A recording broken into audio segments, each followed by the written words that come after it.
నోటీసులు ఇచ్చి జనాలను అడ్డుకునే ప్రయత్నాలు చేస్తున్నారు. అదేవిధంగా మీపై వ్యతిరేకత బయటపడుతుందన్న కారణంగానే మీరు నోటీసులు ఇస్తామన్నారు. సో వివిధ కేసుల్లో మా నాయకులను ఇరికిస్తామన్నారు. సో అన్యాయంగా అక్రమంగా ఇది కక్ష సాధింపు చర్యలకి మీరు ఈ ప్రభుత్వం ఈ విధంగా చేస్తూ ఉందని చెప్పేసి మరి సజ్జల రామకృష్ణారెడ్డి గారు అంటే బహుశా ఇప్పుడు జగన్మోహన్ రెడ్డి గారికి ఆయనే కుడిభుజం. మరి ఆ రోజు ప్రభుత్వంలో కూడా ఆయనే కుడిభుజంగా వ్యవహరించారు. సజ్జల రామకృష్ణారెడ్డి గారు మాట్లాడిన మాటలు ఏవైతే ఉన్నాయో అవి ఆ పార్టీకి సంబంధించినటువంటి నాయకుడిగా ఆయన అంతకు మించి మాట్లాడడానికి కూడా ఏమీ లేదు. వాస్తవంగా రాష్ట్రంలో జరుగుతున్నటువంటి పరిస్థితులు కానివ్వండి, పెడుతున్నటువంటి కేసులు కానివ్వండి, అలాగే జరుగుతున్నటువంటి అరెస్టులు కానివ్వండి, ఈ పర్వం అంతా కొనసాగుతున్నటువంటి ఇటువంటి క్రమంలో నిన్న జగన్మోహన్ రెడ్డి గారు కూడా అదే మాట్లాడినట్టున్నారు, సబ్జెక్ట్ టు కరెక్షన్. దాన్నే ఈరోజు సజ్జల గారు కూడా మరోసారి ఉటంకించారు. మరొక విషయం ఏంటంటే జగన్మోహన్ రెడ్డి గారికి రెండు భుజాలు ఉన్నాయి. ఆయన ఈయన కుడి భుజం కాదు, ఆయన ఎడమ భుజం కాదు. అంతేనా? అంటే రాజకీయంగా లెఫ్ట్ హ్యాండ్ రైట్ హ్యాండ్ ఉంటారు కదండి. రాజకీయంగా అయినా మరో రకంగా అయినా జగన్మోహన్ రెడ్డి గారికి అంటే వాళ్ళతో అంత సఖ్యత లేకపోతే ఎంత పెద్ద వ్యవహారంలో అయినా కానీ, ఎంత పెద్ద విషయంలో అయినా కానీ, ఎవరినైనా కానీ తీసి పక్కన పడేసేటువంటి ఒక శైలి అతనికి స్వతహాగా ఉంది. అందరికీ ఉందండి, ఆయనకు ఒక్కడికే కాదు. మనం గతంలో కూడా చూస్తే స్వయాన కొన్ని విభేదాలు వచ్చినప్పుడు తన సొంత చెల్లి గారిని కూడా దూరం పెట్టినటువంటి విషయం. తర్వాత ఆయనతో పాటు రాజకీయ ప్రయాణం, జైలు ప్రయాణం అన్ని చేసినటువంటి విజయసాయి రెడ్డి గారు కూడా వెళ్ళిపోతానంటే ఆయన బతిలాడినటువంటి పరిస్థితి కాదు, పోతే పో అని చెప్పేసి వదిలేసినట్టున్నారు. సో ఇప్పుడు రాష్ట్రంలో జరుగుతున్నటువంటి ఈ కార్యక్రమాలన్నీ కూడా వైఎస్ఆర్సీపీ పార్టీకి కాస్త వ్యతిరేకంగానే కనిపిస్తున్నటువంటి ఒక సందర్భం మనంతా చూస్తున్నాం.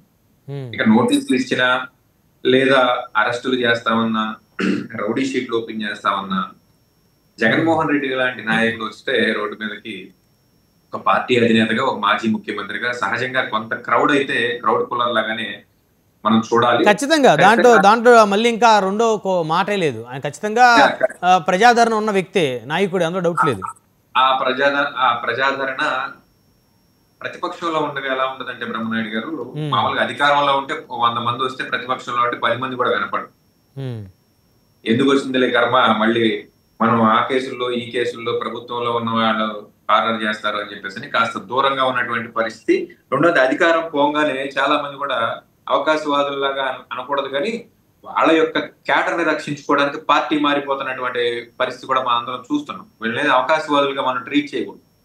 అక్కడ ఉన్నటువంటి స్థానిక పరిస్థితుల దృష్ట్యా వాళ్ళ క్యాడర్ ని కాపాడుకోవడం కోసం అధికార పార్టీ సహజంగానే కొన్ని కేసులు పెడుతుందో, లేకపోతే అధికారంలో ఉన్న వాళ్ళు ఆర్థికంగా దెబ్బకొడతారనో కాస్త భయపడి పార్టీని వీడి బయటకు వెళ్ళిపోయేటువంటి పరిస్థితి.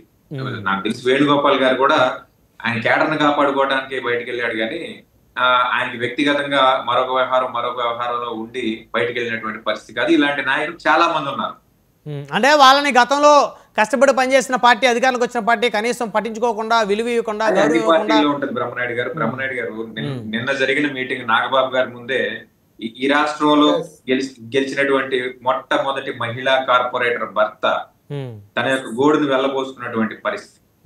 అది అధికారంలో ఉన్నప్పుడు కొన్ని ప్రివిలేజెస్ తగ్గించుకుని పని చేయాల్సినటువంటి పరిస్థితి. అదే ఇప్పుడు అధికార పార్టీ అందరికి న్యాయం చేయలేదుగా, కార్యకర్తలకి, నాయకులకి. అది స్టేట్ లో ఒకరికైనా న్యాయం చేయాలిగా, ఫస్ట్ గెలిచిన వాళ్ళకన్నా న్యాయం చేయాలి కదా, వాళ్ళు బాధపడేది అది. అయితే ఇది అంతర్గతంగా మాట్లాడుకోవాల్సిన విషయం కానీ అధికారంలో ఉన్నప్పుడు బజారెక్కి మాట్లాడుకోవాల్సిన వ్యవహారం కాదని నాగేంద్ర బాబు గారు అక్కడ ఆ విషయాన్ని అక్కడతో కట్ చేసి పక్క తీసుకొచ్చినటువంటి ఒక వ్యవహారం. అధికారంలో ఉన్నప్పుడు అందరికీ న్యాయం జరగదు మీరు అన్నట్లుగా. కాకపోతే అది బాహాటంగా బయటపడటం కన్నా కొంతమంది అధికారం పోయాక పక్కకు తప్పుకుంటారు, కొంతమంది మాట మీద నిలబడో లేకపోతే వాళ్ళకు ఉన్నటువంటి వ్యక్తిగతమైనటువంటి సాన్నిహిత్యం ద్వారా అలాగే నిలబడిపోయి ఉంటారు. దాన్ని బట్టి వాళ్ళ మీద కేసులు పడుతూ ఉంటాయి. అది వైఎస్ఆర్సీపీ పార్టీ ఉన్నప్పుడు తెలుగుదేశం పార్టీ మీద, ఆ నాయకుల మీద కూడా కొన్ని కేసులు పడి, అలాగే ఇప్పుడు వైఎస్ఆర్సీపీ పార్టీలో ఉన్నటువంటి నాయకుల మీద కూడా తీవ్రంగానే కేసులు పడుతున్నాయి. ఇవన్నీ రాజకీయంలో ఒక ప్రక్రియ లాగానే జరిగిపోతున్నటువంటి పరిస్థితి. మళ్ళీ రేపు వైఎస్ఆర్సీపీ పార్టీ గౌకన అధికారంలో కానీ వస్తే ఎంతకు 10 రెట్లు జరుగుతూనే ఉంటాయి. కక్ష సాధింపు చర్యలు ఈ వెండంట ఏదైతే ఉందో ఇది ముందుకు వెళ్తూనే ఉంటుంది తప్ప దీన్ని మనం ఎక్కడా కూడా ఫుల్ స్టాప్ పెట్టే పరిస్థితి అయితే కనపడట్లేదు. ఒక కొత్త రకమైనటువంటి వరవడు వచ్చింది రాష్ట్రంలో. ఉమ్. మేము అధికారంలో ఉంటే మిమ్మల్ని దంతాం, మీరు అధికారంలో ఉంటే మమ్మల్ని దంతారని చెప్పి ఎవరు దీన్ని తెరలేపింది ఎవరు అసలు? ఫస్ట్ దీనికి అంకురార్పణ చేసింది ఎవరు? అది ఇప్పుడు నువ్వు ముందా నేను ముందా అని కాదండి, అందరూ చేశారు. అందరే కాదండి, ఎవరో ఒకరు చెప్పండి. మీరు తెలివిగా చెప్పొద్దు వెంకటేష్ గారు. ఎవరు చేస్తారు? తెలుగుదేశం చేసిందా లేకపోతే వైఎస్ఆర్సీపీ చేసిందా? అది చెప్పండి. అందరూ 2014లో చంద్రబాబు నాయుడు గారు అధికారంలోకి రాగానే కొంతమంది జనసేన కార్యకర్తలను తీసుకుని సోషల్ మీడియా కేసులు పెట్టి గుంటూరులో పెట్టారు. అక్కడ నుంచి మొదలైంది. ఓకే, 2014లో మొదలైంది. ఇది 2019లో తారాస్థాయికి చేరింది. 19-20 ఆ టైంలో 19 మొన్న ఎలక్షన్ కి వచ్చేప్పటికి చంద్రబాబు నాయుడు గారి అరెస్ట్ అనేది ఈ రాష్ట్రంలో పీక్ స్టేజ్ కి చేరింది. అలాగే ఇది జగన్మోహన్ రెడ్డి అరెస్ట్ అయ్యే వరకు ఇలాగ కొనసాగుతూనే ఉంటుందని చెప్పేసి నాలాంటి వాళ్ళు అనుకునేటువంటి ఒక పరిస్థితి. అది ఎప్పుడు జరుగుతుంది, ఏ కేసులో జరుగుతుంది, అధికారంలో ఉన్నప్పుడు జరుగుతుందా, ప్రతిపక్షంలో ఉన్నప్పుడు జరుగుతుందా అనేది చూడాలి. వేచి చూసే ధోరణితో వేచి చూడాల్సింది.